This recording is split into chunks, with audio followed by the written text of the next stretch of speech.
Boa noite, amigos. Estamos de volta aqui no GGN Justiça, com um tema que está cada vez mais presente na vida das empresas, que é a questão do assédio sexual e do assédio moral. Também, nós tivemos recentemente episódios na Caixa Econômica Federal, que levaram aí até o indiciamento do ex-presidente. Temos episódios aí em veículos de mídia também. Então, nossa intenção hoje é discutir o que avançou nesse período, a partir de quando que essa questão do assédio passou a ser levada a sério pelas empresas e as principais modalidades de assédio. Os nossos convidados, os nossos convidados são o doutor Marcos Soler, especialista em direito do trabalho, sócio fundador da Soler Sociedade de Advogados, e o Paulo André Pedrosa, que é presidente da Comissão de Compliance da OAB e da subseção de Santo Amaro. E o nosso colega Marcelo Auler, que depois de um longo inverno retorna aqui à casa. Boa tarde. Só para começar, eu vou começar com o doutor Marcos Soler. A partir de quando que essa questão do assédio passou a se tornar realmente algo relevante para as empresas e para os funcionários, assim, para a justiça? Eu acredito... Boa tarde, Luiz Nassif, o colega Dr. Paulo André, jornalista Marcelo Auler. É um prazer, uma honra estar com vocês aqui nesse tema tão relevante. Veja, a questão do assédio moral, ela já é antiga. Eu acredito que na Justiça do Trabalho a gente trate dela já há mais de 3 décadas, né? 4 décadas aproximadamente. Eu tenho 30 anos de advocacia, pelo menos nos 30 anos de advocacia a gente trata dessa questão do assédio moral. Agora, nos últimos anos, nesses últimos 10 anos, devido às estatísticas, né? Porque geralmente a gente trabalha sobre estatísticas. Se vocês observarem, por exemplo, a OIT, Organização Internacional do Trabalho, tem uma estatística de 52% das mulheres no mundo todo sofrem de assédio moral no ambiente de trabalho. No Brasil, por exemplo, segundo o Tribunal Superior do Trabalho, nós temos mais ou menos 60 a 70 mil ações nos fóruns regionais que versam sobre assédio moral. Agora, mais grave ainda, quando a gente pega a estatística do INSS, por exemplo, o INSS, em 2021, nós tínhamos 290 mil casos de afastamento do segurado, né, do indivíduo, pela Covid, 290 mil. Agora, por problemas psiquiátricos e emocionais, nós tínhamos 200 mil pessoas. Então, veja só, no ápice do Covid, tínhamos 290 mil e relacionados a problemas emocionais e psiquiátricos, 200 mil. Desses 200 mil, Luiz Nassif, 40% estão relacionados ao ambiente de trabalho, onde problemas como depressão, ansiedade, síndrome de pânico, questões assim, têm origem no trabalho ou tiveram com causa no trabalho, quer dizer, foram agravados no trabalho. Então, veja a relevância, tanto para o âmbito do Estado, né, o âmbito da sociedade, o âmbito das empresas e o âmbito individual da pessoa que sofre, da família. Então, as consequências, elas não foram só individuais, mas elas abrangem toda uma nação, né, se imaginarmos e pensarmos desse modo. Então, veja a relevância do tema, né, sobre a questão do assédio moral. É isso. Então, eu queria ver com o doutor Pedrosa, a gente teve, até dos anos 90 para cá, uma tentativa de modernização de gestão de empresas, programas de qualidade, participação de funcionários, e eu achava que já tinha aquela figura do sargentão de empresa, aquele cara que comanda com mão de ferro aí, tinha ido para segundo plano, né? Mas dá para distinguir o tipo de empresa que já percebe a importância do ambiente saudável e aquela que ainda é anacrônica? Depende do tamanho da empresa, depende do setor. Como é que você vê isso aí? Bom, vamos lá, Luiz, Marcelo, Dr. Marcos, primeiramente uma honra estar aqui com vocês falando desse tema, que é um tema muito caro para mim, um tema que eu gosto de discutir e acho muito importante que os canais de imprensa, os canais de comunicação abram espaço para que a gente discuta cada vez mais esse tema e cada vez mais possa trazer conhecimento. A grande chave para a gente combater tanto o assédio moral quanto o assédio sexual, depois a gente pode tratar um pouquinho das diferenciações desses dois cenários que se impõem nas empresas, passa muito pela educação, pelo conhecimento, pelo fato de que os funcionários também precisam conhecer os direitos que eles possuem e, a partir daí, exercer esse direito. Não adianta a gente imaginar que todo esse processo de mudança e todo esse processo de conscientização vai partir só do empresário, vai partir só da empresa. Não, ele tem que ser uma via de mão dupla. O empregado tem que conhecer e cobrar os direitos e, naturalmente, o empresário também tem que implementar e estar sempre atento para que situações como essa não ocorram. Até porque, e naturalmente o doutor Marcos, que é do setor trabalhista, pode dizer com muito mais propriedade do que eu, mas dentro de uma empresa, não é só responsável aquele que pratica o assédio moral ou o assédio sexual, mas o gestor, o proprietário também respondem ali, tem modalidades de culpa, né? Culpa em eligendo, culpa em vigilando. Então, tem uma série de situações onde o dono da empresa pode responder junto, ainda que ele não tenha praticado diretamente aquele assédio. Agora, a figura do sargentão, de fato, eu acho que ela está cada vez mais em desuso, né? Então, cada vez menos a gente vê esse tipo de situação acontecendo, mas ela ainda é muito presente, né? Em diversas empresas, e aqui a gente não pode segmentar por tamanho, isso acontece em empresas grandes, acontece em empresas médias, acontece em empresas pequenas, isso ainda existe, ainda acontece. O que a gente percebe é que, vagarosamente, o poder público vem tomando consciência dessa situação e ali lançando algumas legislações em relação a isso, a jurisprudência cada vez mais, principalmente capitaneada ali pela jurisprudência trabalhista, cada vez mais está atenta a esse tipo de situação. E as pessoas também estão atentas, né? Eu tenho feito muitas palestras a respeito desse tema e a gente vê que as pessoas estão interessadas, existem muitas dúvidas, existem muitas perguntas, praticamente todo mundo ou já vivenciou ou viu uma situação dessa acontecendo, né? As estatísticas, como o doutor Marcos colocou, são assustadoras, embora elas sejam, de certa forma, não muito precisas, então, dependendo da fonte onde a gente pesquisa, essas estatísticas variam muito, né? Até porque muita gente se sente envergonhado de responder esse tipo de pergunta, principalmente quando a gente fala de assédio sexual, mas o fato é que isso é uma realidade presente no cenário trabalhista brasileiro e que precisa ser enfrentada, independentemente do tipo de empresa ou do tamanho de empresa. Isso tem que acabar. Então, vai lá, Marcelo. Opa, sem som. Vou trazer um tema correlato, e que aconteceu ontem, todos viram, que é aquele tema do servidor que cria esse problema para alguém de fora da empresa. Nós assistimos ontem, vocês devem ter visto, o vexame que passou a porta-bandeira da Portela Vilma, ao ser revistada por uma policial, uma segurança. E aí a empresa veio e disse, não, nós não temos culpa de nada. E afastou-se a segurança. Aí eu fico me perguntando assim, essa segurança foi preparada para saber quem ela deve ou não revistar? Já é um absurdo uma segurança negra revistar uma senhora de 80 e poucos anos, negra por ser negra, provavelmente. Mas há esse tipo de preocupação das empresas? Ou só quando a bomba acontece é que elas despertam para isso?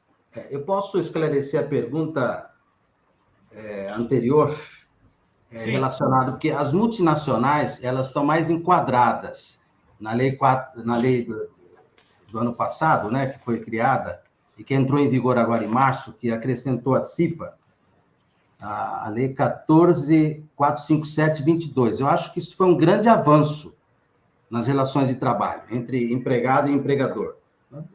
uma preciosidade. Chegou tarde, mas pelo menos chegou. Se essa lei tivesse sido implantada pelo menos há uns 12, 15 anos atrás, a situação hoje seria um pouco mais diferente. Não que diminuísse a questão dos danos morais, do assédio moral dentro das empresas, mas com certeza teria ajudado muito, né? Teria diminuído as questões de ações trabalhistas. Eu acho que o ambiente de trabalho teria sido melhor, a questão da previdência, enfim. Agora... O que diz a lei aí, doutor Soler? Sim. O que diz a lei? Essa lei, ela foi criada lá no artigo 23, é uma lei recente agora, ela entrou em vigor, e ela acrescenta lá na CIPA, que a CIPA, toda empresa acima de 20 funcionários, ela é obrigada a instituir a CIPA, que estava mais relacionada à segurança do trabalho, né? Questões de acidentes. Agora acrescentou a questão do assédio. Então, ficou a Comissão Interna de Prevenção de Acidentes e de Assédio. Isso foi um grande avanço. Foi um grande avanço por quê? Porque ela estabeleceu algumas normas, algumas regras ali. Por exemplo, um canal de denúncia.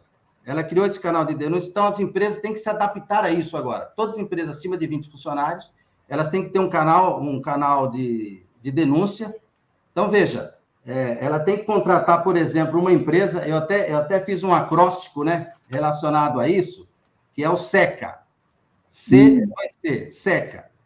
Porque a empresa, acima de 20 funcionários, ela é obrigada hoje a contratar uma empresa, né? Então, a contratação, ela deve engajar, né, fazer um engajamento, colocar na norma interna dela a obrigatoriedade de ter palestras, reuniões, tratando desse assunto com os funcionários, conscientizando os funcionários. Então, eu chamaria isso de engajamento. Tem que fazer a comunicação, tem que fazer com que o funcionário tenha condições de, no aplicativo, ou seja, no computador, ele acessar esse canal de denúncia, e é anônimo, então ele pode denunciar o seu encarregado aí, o próprio sócio da empresa, aquele que assedia de forma anônima, e estabelece também essa lei a apuração. Então, é o SECA aí, né? A apuração. Veja, a apuração, ela deve ser, né, semestral ou anual. A empresa, os diretores da empresa devem verificar essas denúncias que foram feitas e tomar providências. Então, veja, essa lei 14.457/22 realmente foi um avanço. Um avanço nessa área. Agora, isso se dá, evidentemente, permita-me aqui filosofar um pouco, tá, Nassif? Isso aqui se dá, em regra, aquela teoria do Miguel Reale, saudoso Miguel Reale, a teoria tridimensional do direito. Ele dizia o seguinte: quando os fatos se repetem na sociedade, os fatos se repetem, e há a valorização desses fatos. O que é a valorização? As decisões dos tribunais, o que está acontecendo na sociedade. Então, vem o legislador e legisla sobre esses fatos. Então, a teoria tridimensional se repete os fatos, se valoriza esses fatos e cria lei para esses fatos. Como eu disse, poderia ter criado isso há 15 anos atrás, porque isso há décadas, né, que acontece na assédio moral. Então, se nós verificarmos toda a legislação de modo geral, acontece assim: o Código do Consumidor, a teoria tridimensional se aplicou, porque estava tendo tantos problemas com produtos, etc., que havia decisões da justiça, se valorizou e criou a lei. Então, essa lei é extremamente importante nas relações de empregado e empregador. Foi um grande avanço. No meu ponto de vista... Só para pegar um ponto aí, quando você fala que dá direito ao anonimato, que é fundamental. Sim. Qual que é o valor, se uma empresa é acusada de assédio, qual que é o valor que tem um abaixo-assinado dos funcionários, sabendo que pode sofrer retaliação se não assinar? Tem algum valor moral, legal? Tem valor, claro.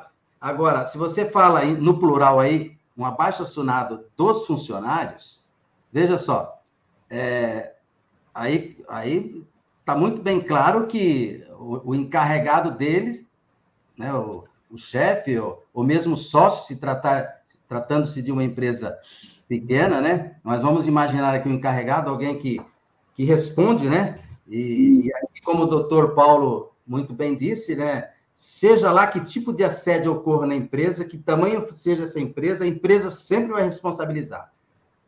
Mesmo que o assédio, porque o assédio ele tem 3 tipos de assédio.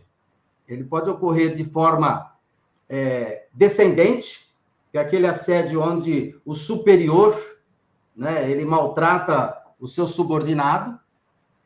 Esse é o descendente, e esse é o comum, é quase 70%, 80% dos casos é assim. Mas existe também o ascendente, que é quando um grupo de funcionários, né, não aceita aquele gestor ou aquela pessoa que veio implantar algum tipo de trabalho naquela empresa e eles vão contra esse gestor. Então, como se diz, o assédio ascendente. Agora, existe um assédio horizontal também. Esse assédio horizontal é quando o próprio funcionário, o amigo que trabalha, tem as mesmas funções e começa a assediá-lo, e ninguém toma providência, nem o encarregado.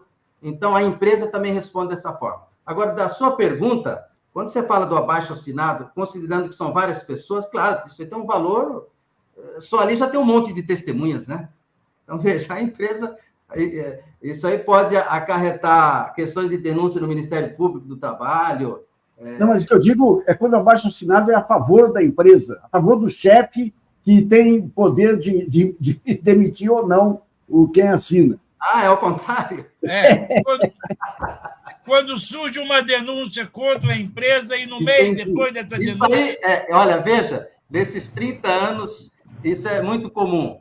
É muito comum a proteção, né, em relação àquele chefe. É muito comum. Olha, veja, é uma situação difícil na CIP, em termos judiciais. Porque a pessoa, ao longo ali da vivência dele no trabalho, ele teria que ele teria que produzir provas, seja através de áudio, e-mails, fotografia, etc. e tal, para que essas provas documentais fossem maior do que o próprio abaixo-assinado dos funcionários, né? Exatamente. Posso só contribuir um pouquinho, Nassif Fowler? Eu acho que a chave é o que o Dr. Marcos comentou. São as circunstâncias, são as provas circunstanciais daquele fato e o que você efetivamente consegue comprovar. Testemunha é importante? É claro que é importante. Principalmente para trabalhista, a testemunha ela acaba tendo um peso bastante relevante. Mas não é só isso que se analisa, né? Hoje em dia, praticamente a totalidade das pessoas tem no bolso um celular, né? Que prova maior é você gravar uma situação de assédio moral, você gravar ali uma situação na qual você está sendo humilhado ou passando por uma situação de ilegalidade. Então, precisa quem está passando por esse tipo de situação, mais do que um abaixo-assinado contra ou a favor, pode se cercar de meios de provas, né? E-mail, gravação, muitas vezes a testemunha também é importante, mas a testemunha ela é uma prova muito relativa, justamente porque ela pode sofrer pressões, principalmente quando a gente está falando de testemunha que continua empregada e naturalmente não quer perder o seu emprego, né? O Dr. Marcos com certeza vivenciou muito isso. Quando a gente vai procurar testemunha, você liga para a testemunha e fala: você viu o fato? Vi aí, aconteceu sim. Ah, então você pode ir lá depor? Doutor, depor daí eu não posso, porque senão eu vou perder meu emprego. Né? Então, isso é corriqueiro, né? Então, a testemunha ela é uma prova difícil. Então, precisa realmente se cercar desses outros elementos para conseguir efetivamente mostrar por vários meios que aquela situação está acontecendo. Gravar no celular é difícil, porque fica ali, o cara vai se dançar, né? Esse que é o problema. Se você tem, às vezes, uma denúncia anônima, que o MPT recebe e começa a investigar sem identificar publicamente quem fez a denúncia.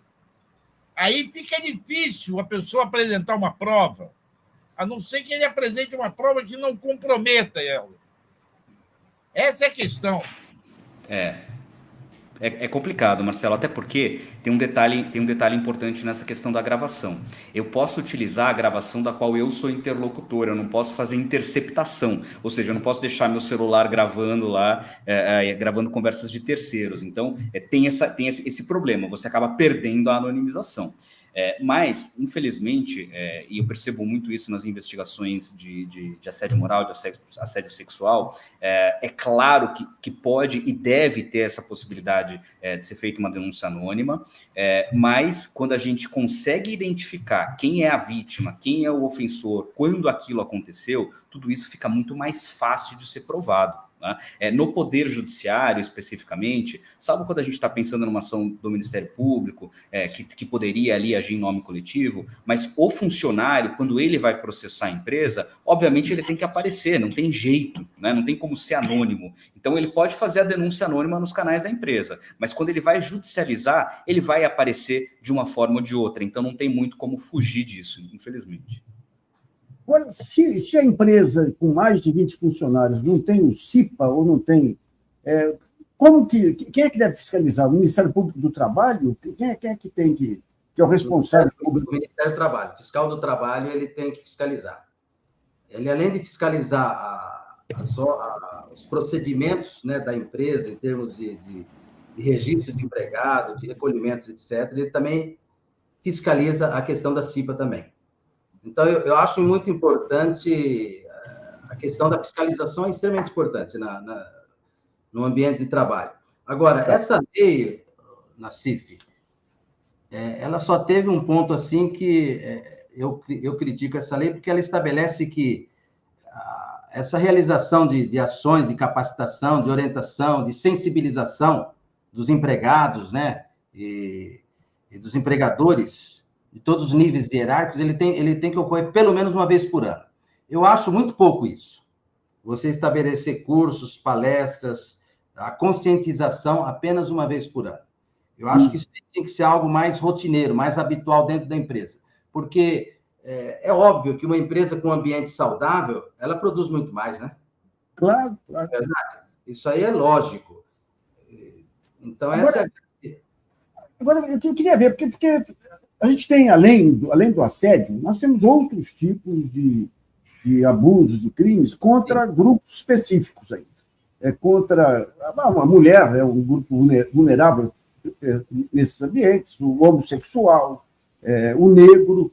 Como é que fica essa análise aí quando pega grupos vulneráveis também? Doutor Paulo, quer responder? Quer que eu responda? Vamos lá, eu inicio, o doutor me complementa.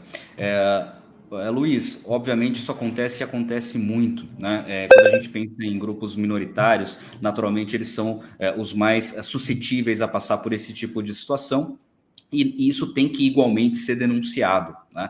Muitas vezes uma situação de assédio moral, ela tem como causa raiz uma situação de preconceito. Tá? Então as coisas elas são muito interligadas. Então quando a gente vai analisar uma denúncia de assédio moral ou eventualmente até de assédio sexual, a gente vai pensar na causa raiz. Por que isso está acontecendo? Né? E eventualmente quando a gente começa a destrinchar essa situação, a gente percebe que está acontecendo porque aquela pessoa é homossexual, porque aquela pessoa é negra, porque a opção religiosa dela é diferente da opção do gestor. Então vem de tudo, né? São duas questões muito interconectadas e obviamente quando a gente percebe uma situação, uma causa raiz mais grave, isso pode também significar um crime, né? O assédio moral, propriamente dito, diferentemente do assédio sexual, ele ainda não é tratado como crime. Mas, quando a gente pega uma causa raiz mais grave, pode ser. Né? Então, principalmente nos canais de conduta das empresas, ou mesmo no Poder Judiciário, que naturalmente, quando se depara com uma situação como essa, mesmo que numa ação trabalhista, pode e deve oficiar o Ministério Público para que se apure eventual crime, precisa estar atento a essas questões. A causa raiz, por que esse assédio está acontecendo? É simplesmente porque o gestor não gosta daquela pessoa por uma razão qualquer, ou tem um crime mais grave escondido ali no meio? E normalmente tem, principalmente quando a gente está tratando de minorias. Essa questão do assédio em relação à pessoa negra, ou a questão racial, ou a questão sexual, né, de orientação sexual, permita-me que eu gosto muito de estatísticas, né, Nassif? Vou me dirigir aqui a uma estatística que foi realizada com base no IBGE, que afirma que 41% das pessoas LGBTs afirmam terem sofrido discriminação de orientação sexual no trabalho. 41%. 33% das empresas brasileiras afirmam que não contratariam pessoas LGBTs para cargos de chefia. 61% dos funcionários LGBTs no Brasil optam por esconder a sexualidade de colegas e gestores. Veja só o receio, né, de perder o emprego. Então, essa questão da orientação sexual, de fato, gera um dano moral terrível, né, na vida das pessoas, consequências terríveis, né, na vida íntima, na vida familiar, um prejuízo emocional, físico tremendo. E a questão sexual, a questão racial, a questão territorial também. Às vezes a pessoa que é do Nordeste ou do Norte, né, isso aí também é preconceito. E nesse caso aí tem previsão de crime, quando há preconceito territorial. Há uma lei de, não me recordo agora, mas tem previsão de crime. Então, veja, o assédio moral ele é mais patente, né, mais veemente quando se trata de questões raciais e sexuais, sem dúvida alguma. Porque as consequências é maléfica na vida da pessoa que sofre esse tipo de assédio. Tá. Agora, tem um ponto que é difícil de aferir aí, mas que é comum, principalmente em meios intelectuais, talvez escritórios de advocacia, redações de jornais e tudo, que é a competição entre o chefe e o subordinado talentoso. Isso ocorre muito, o medo que a chefia tem do subordinado talentoso aí poder subir e tomar o seu lugar lá na frente. Agora, aferir isso aí é meio complicado, né? Como é que, de que maneira que a pessoa pode... porque pode ser uma idiosincrasia não propriamente traduzida em assédio direto, né? Pode ser, o cara fala, não, eu te dou trabalhos menores porque eu tenho aí o livre-arbítrio para escolher para quem dá os trabalhos, né? Isso aí é mais digamos, é um prejuízo para a empresa, evidentemente, mas pode entrar no campo do abuso moral aí, não? Veja só, assim, pode entrar desde que essa pessoa que é mais talentosa do que o seu chefe, e que o seu chefe tem receio de que ela suba e seja o chefe dele, né? Só se houver questões de assédio moral em relação a esse subordinado. Tá. E só o fato dele não receber a promoção em si, esse fato, não gera dano moral. Não gera dano moral. Agora, se ele é colocado de escanteio, se ele é talentoso, e esse chefe, que é superior a ele, usa de humilhação cotidiana em relação a ele, tenta diminuí-lo em relação aos superiores, aos sócios da empresa. Se há atitudes assim, então, concomitante a essa falta de elevação a ele a um cargo superior, aí sim gera o dano moral. Mas se for puramente só o fato de promoção ou não gera o dano moral. Exatamente. Só complementando o doutor Marcos, essa é uma questão muito tormentosa, Luiz, justamente porque você não consegue, ou é muito difícil você conseguir comprovar que aquela não promoção decorre de uma situação de discriminação ou eventualmente de medo de que o subordinado tome a posição do gestor. É claro que o gestor ele tem o poder diretivo, então ele pode definir quem ele quer que seja promovido ou não, desde que com base em critérios lógicos, né? Com base em critérios objetivos. Pode ter critérios subjetivos? Pode, mas não pode ser um critério subjetivo errado. Se o critério subjetivo que ele está utilizando é uma discriminação ou é um medo de promover aquela pessoa e perder o emprego, é claro que isso gera dano moral, só que é muito difícil de se provar. Né? Então, realmente, essa é uma situação que acaba fugindo ali da atuação do Poder Judiciário, do Ministério Público, salvo nas hipóteses onde efetivamente se consegue, por conta das circunstâncias e por conta de outros elementos de prova, se mostrar que a razão pela qual não houve a promoção foi uma razão injusta. Daí sim você pode conseguir alguma coisa. Mas é muito tormentoso, Luiz. A prova nesses casos é muito difícil. Eu queria ver um ponto. A gente teve, até algum tempo atrás, aí, havia um certo abuso de ações trabalhistas. Até uns 15 anos atrás, havia muito. Depois o Supremo, a pretexto aí de reduzir a indústria da ação trabalhista, liquidou com vários direitos trabalhistas também. Eu lembro um caso que aconteceu com a gente, aí, com uma secretária que saiu, ela era auxiliar de uma outra secretária, a outra secretária saiu, ela saiu também, ela estava em depressão, e ela acusou uma gerente nossa de ter dito que ela era gorda, que cheirava mal, uma coisa assim. Então, o que nós fizemos foi levar como testemunho uma repórter que era mais gorda que ela, que era negra, que era... Isso aí, e a juíza pediu um atestado psicológico para saber se a depressão... Mas, de uma maneira geral, hoje em dia a gente vê um completo desarmamento aí do trabalhador. Ele não tem... quando vai discutir indenização trabalhista, não pode ter assessoria do sindicato, ele tem que pagar pela... se a ação não procede. O que teria que ser feito para estabelecer um mínimo de autonomia aí, doutor Soler? Doutor Nassif, essa questão da reforma trabalhista que alterou alguns dispositivos da CLT, a qual você está se referindo, né? Que foi em 2017 para cá, algum dos artigos ali da reforma trabalhista já caiu diante do Supremo Tribunal Federal, principalmente a gratuidade, a questão da justiça gratuita, porque o objetivo ali era condenar o empregado nas custas, nas despesas periciais, inclusive nos honorários da parte sucumbente. Mas isso aí caiu, e esse foi um ponto relevante. Então, veja, algumas questões da reforma trabalhista ali, vou dizer uma palavra popular, não colou, tá certo? Então, eu acredito que ainda vale as questões anteriores da CLT sem a reforma. É isso que tem decidido os tribunais, tá certo? Agora, essa questão do dano moral, nós temos que fazer uma linha divisória também, Nassif, porque na Justiça do Trabalho há um grande número também de ações que são improcedentes em questões de dano moral. Porque você se referiu a uma pessoa que tem depressão, veja só, às vezes a relação de um chefe com 2, 3 pessoas é a mesma relação, mas aquela pessoa, por ser hipersensível, ou por ter uma questão, talvez, mental, ela receba aquilo e interprete aquilo de forma errada. Porque o assédio moral é algo, assim, bem característico, né? Que é uma intenção de causar dano, uma atitude repetitiva, né? Que ocorre no ambiente de trabalho. Agora, a questão do trabalho em si, ele também gera o trabalho, ele gera labor, ele gera lutas, não é assim? A própria palavra trabalho, em italiano, labore, já dá essa ideia. A própria Bíblia diz lá, né, com o suor do teu trabalho, vai ter o seu alimento, né, vai colher o seu pão, não é isso?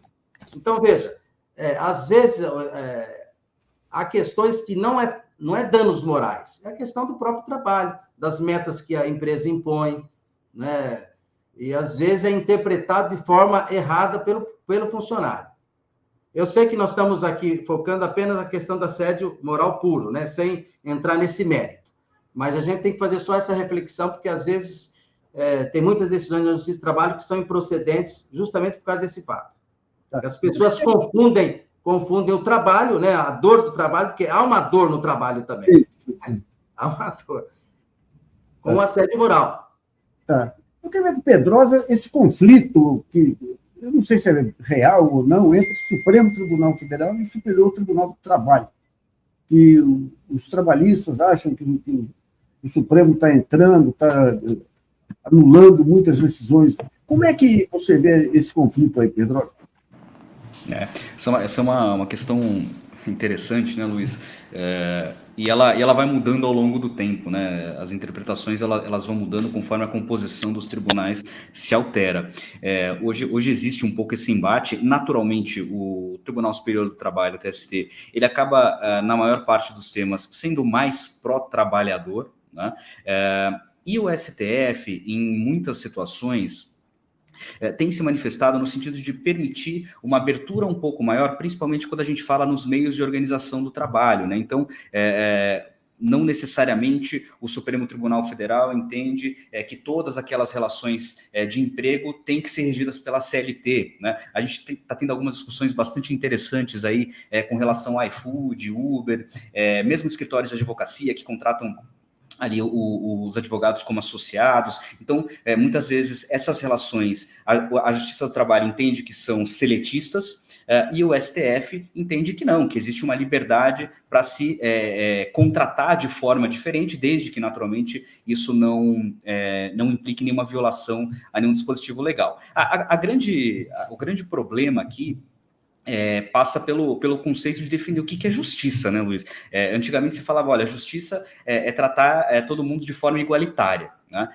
Hoje em dia, esse conceito está um pouco em desuso. Hoje é mais correto se dizer que é tratar desigualmente aqueles que são desiguais. Então, eu não posso tratar na justiça da mesma forma um trabalhador e uma corporação multinacional. Eles não são iguais, eu não posso tratá-los de forma igualitária, né? Então, quando eu vou analisar uma disputa entre o entregador do iFood e o iFood, eu preciso, de alguma forma, dar mais armas para esse trabalhador para que ele possa enfrentar a empresa, né? Não quer dizer que ele vai ter razão sempre, mas eu preciso equalizar eles para que o julgamento seja justo. Então, essa briga entre TST e STF é presente, é real e é natural dentro de um sistema onde você tem instâncias de recurso, né?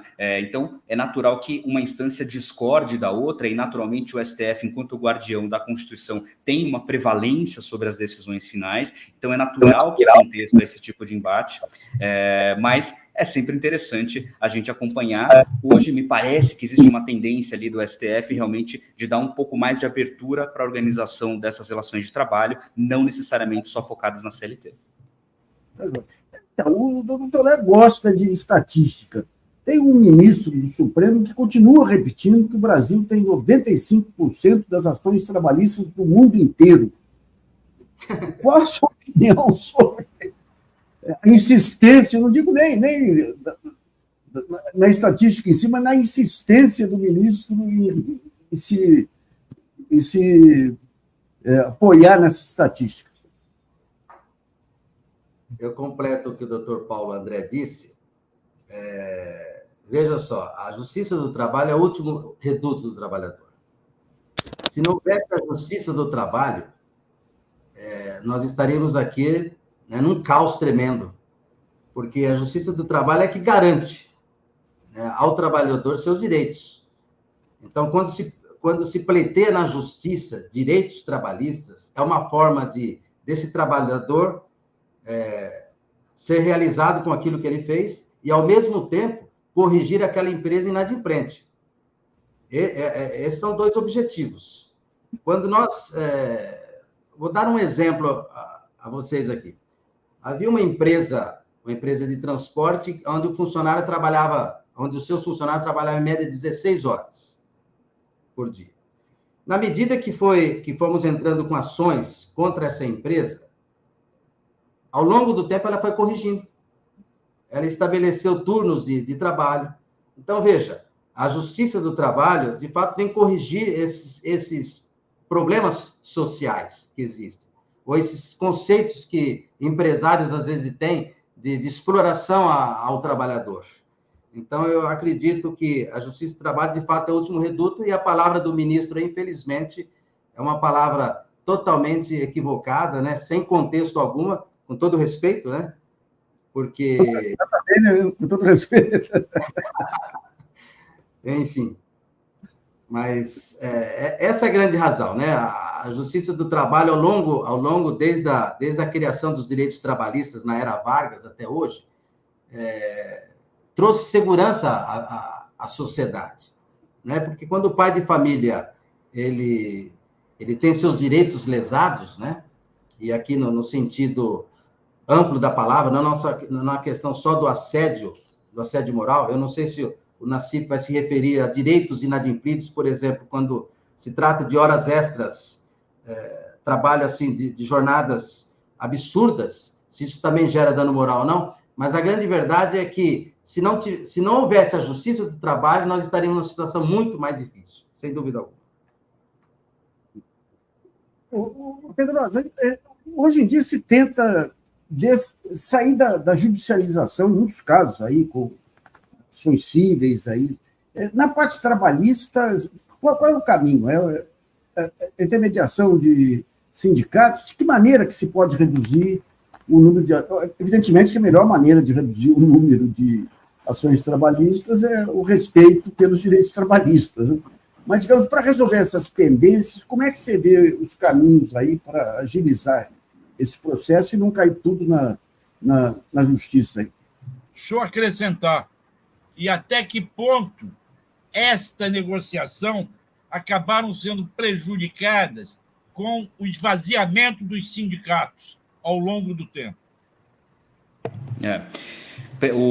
Vamos lá. Primeiramente, concordo com as observações aí do Dr. Marcos. A questão do sindicato, Marcelo, obviamente, ela é complicada quando você tem um esvaziamento, porque era um órgão que, de certa forma, estava organizado para defender o trabalhador. Então, o trabalhador tinha aonde se arvorar ali e buscar algum tipo de conhecimento mais específico, embora, naturalmente, hoje ainda existam sindicatos e sempre vai existir o Ministério Público e naturalmente também pode buscar um advogado, mas todos esses caminhos acabam sendo um pouco mais distantes do trabalhador do que era um sindicato forte. Então, obviamente que isso acaba trazendo ali um esvaziamento de ferramentas que podem ser utilizadas pelo trabalhador.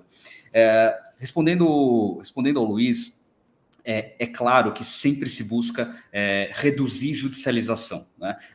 O excesso de judicialização ele é ruim para o Estado porque custa muito caro, é ruim para as empresas porque custa muito caro e é ruim para o trabalhador porque a ação judicial, ela muitas vezes demora tanto que quando ele vai receber, a empresa já fechou e acaba não recebendo nada, né? Então, o judiciário ele é moroso e ele é ineficiente. Então, tudo que tem que ir para o judiciário, evidentemente, acaba tendo um prejuízo para todo mundo, para o Estado, para a empresa e para o trabalhador. Às vezes é a única saída e se adota essa, mas o ideal é que isso não aconteça.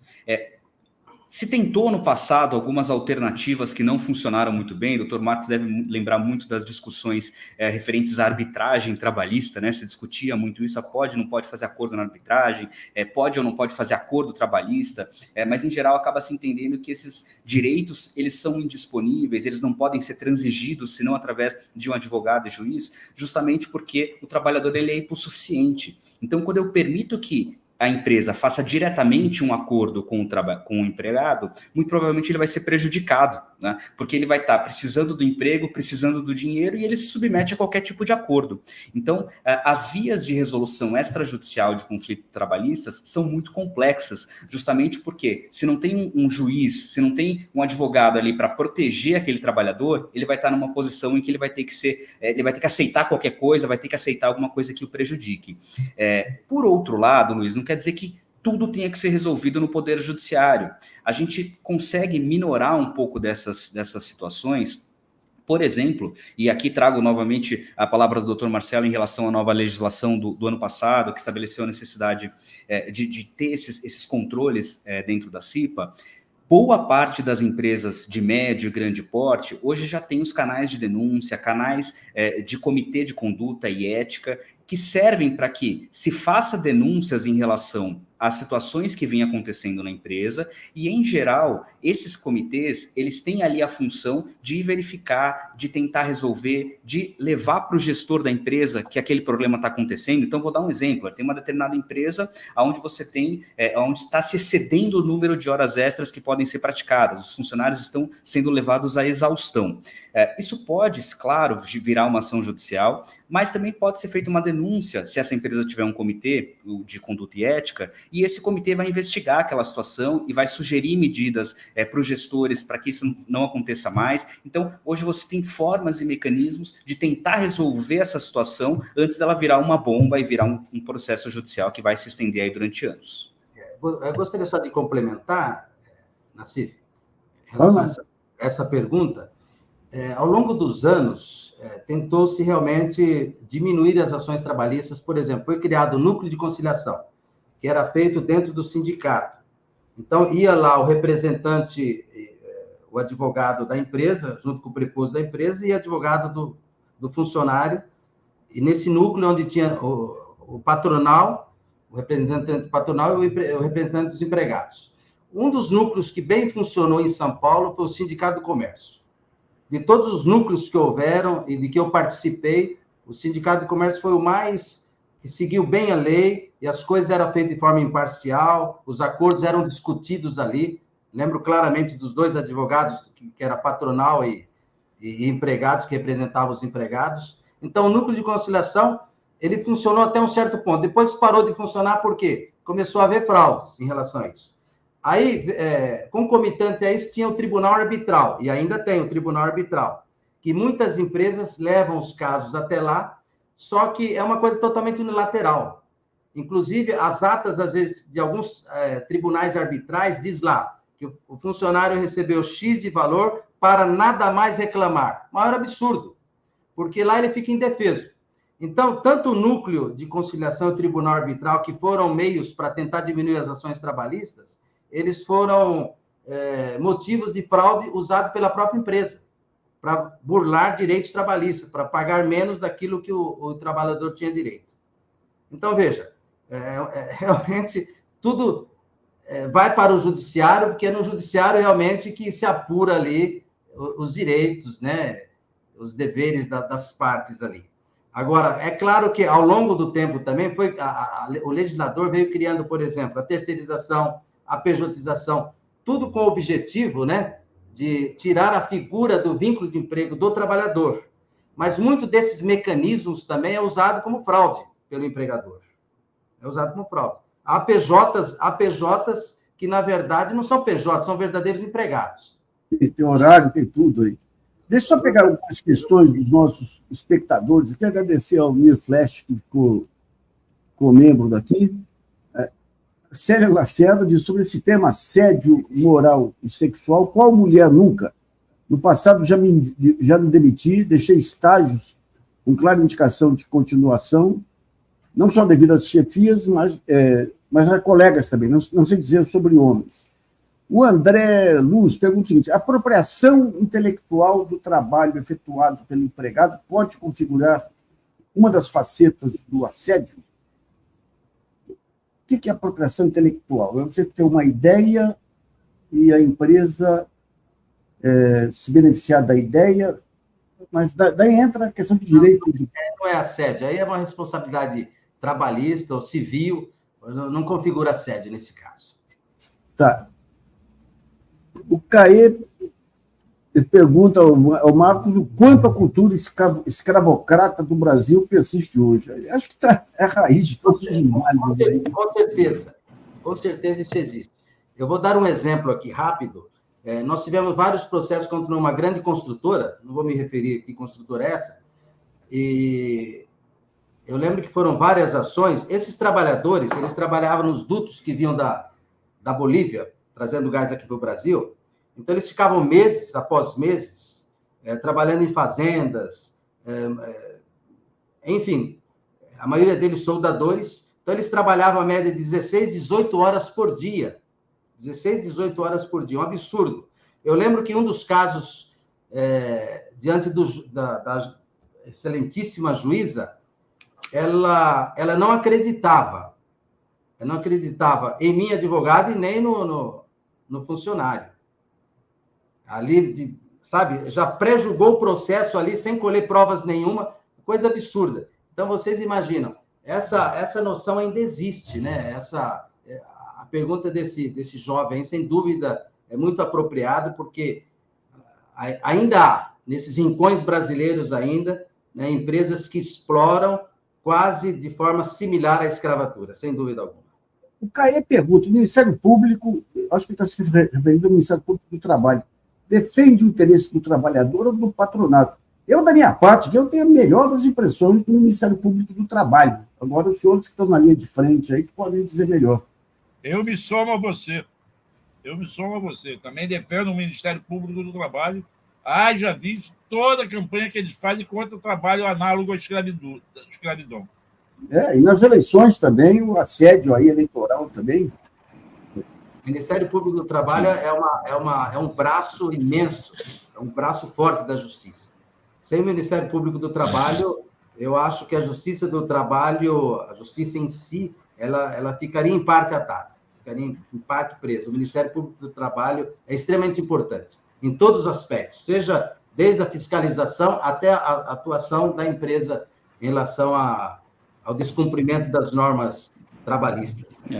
E sabe, Luiz, que essa pergunta está conectada também com a questão da não judicialização, porque o Ministério Público do Trabalho, ele ajuda muito, por exemplo, quando ele faz fiscalização, verifica que tem algum problema na empresa, e ao invés de judicializar, ele propõe, por exemplo, a assinatura de um termo de ajuste de conduta, que é um TAC, né? Então a empresa ela precisa corrigir aquela situação sob pena de ser multada, sob pena de ser processada. Isso acaba resolvendo muitas vezes o problema sem que exista uma judicialização dessa questão. Depois, as corporações públicas, de uma maneira geral, elas perderam o rumo, especialmente aquelas ligadas mais à parte penal e criminal. Mas tem dois setores que preservaram o sentido aí de serviço público, o Ministério Público do Trabalho e a Defensoria Pública também, que faz um trabalho excepcional, excepcional. Bom, estamos chegando no final, queria agradecer muito ao doutor Marcos Soler, ao doutor Paulo André Moreira Pedrosa, ao Marcelo Auler. Foi muito instrutivo aqui a aula que recebemos aí de um dos temas que vão ser cada vez mais centrais aí nessa grande batalha brasileira civilizatória. Então, um grande abraço, senhores, aos nossos espectadores. Obrigado aí. Obrigado. Falou, um abraço, Marcelo. bom fim de semana. Muito obrigado, a gente está à disposição. Obrigado a todos que assistiram também, um grande abraço. Abração a todos.